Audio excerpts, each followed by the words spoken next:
Hi, welcome to this tutorial class. In this tutorial, we'll be looking at Chi-square test using SPSS, specifically to test for association or independence. Here is a data of a 2x2 contingency table. You can see achievement level pass and fail, which is in 2 categories, and the gender male and female. So this is a 2x2 contingency table, and the data is already summarized. Here it shows that there are 20 male that passed in this class and 6 male failed.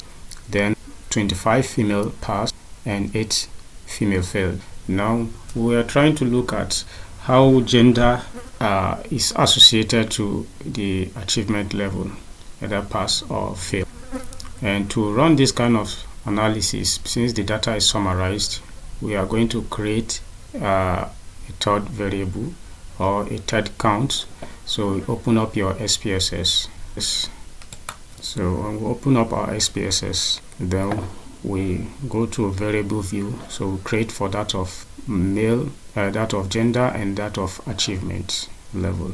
So first of all, we create that of gender and give it values. So 1 for male and 2 for female. Then we create them at the measurement level. No, this is a nominal scale, so we can reduce our decimal to 0 since it's a nominal scale. Then we create for achievement.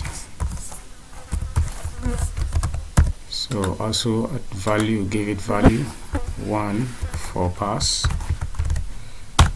and 2 for fail. That's all. It's also a nominal. Then we have to create a third variable, which is the actual count. So this, we don't give it any value. So we'll come to our data. We can since from the original data we have male for pass, then male for fail, then we have female for pass, then we have female for fail.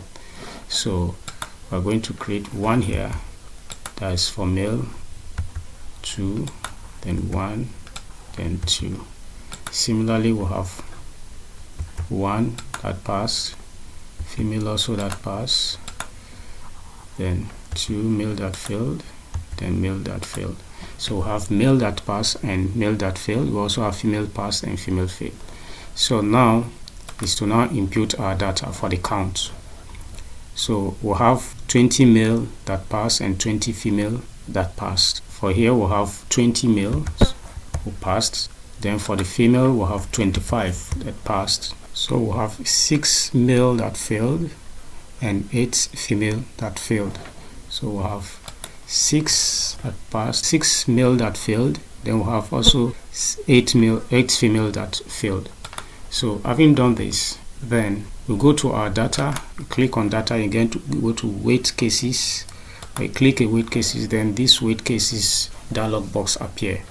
So we choose weight cases by, then we click on count. So we have to weight the data by the count. So we transfer it into the frequency variable, then we click on OK. So this dialog box appear, weight by count. This shows that we are weighing all our data by the count. So now we can go back to our data. Next is to analyze the data now, since we have already weighted this variable by this count. So now we click on analyze, you go to descriptives, then you go to crosstabs. Click on crosstabs, then you transfer the gender to the row, then achievement to column. Then you click on statistics, then this dialog box appear, then you click on chi-square, then click on continue. You also go to cells. We will actually need our observed values. We also need our expected values. So we can click on that. If you actually need percentages for the row and column, depending on the descriptive statistics you want, you can also click on any of these. But for this tutorial, we don't need any of that. So continue, then we click on OK.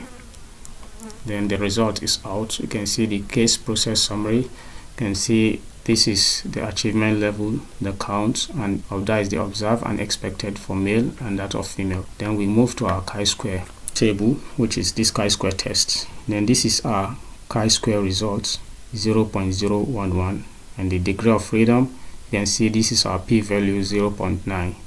so because we have 0.9 which is greater than 0.05, so we can retain our null hypothesis. So retaining the null hypothesis means that actually there is no significant association between achievement level with gender. So each of these category, gender category, actually perform without associating to any achievement level. So they all performed well in the test or in the exam, as the case may be, equally. So there is no a kind of difference in terms of the achievement level in the test. So this is how to run a chi-square test when your data is summarized. In our previous video for test for goodness of fit in chi-square, we also follow this process because the data in that video also was summarized. We'll also produce another video, another tutorial where the data is not summarized, maybe a raw data, how you input it into your SPSS, and also perform a one sample chi-square with goodness for fit or for cross tabulation, that is contingency. Thank you very much for listening and have a wonderful day.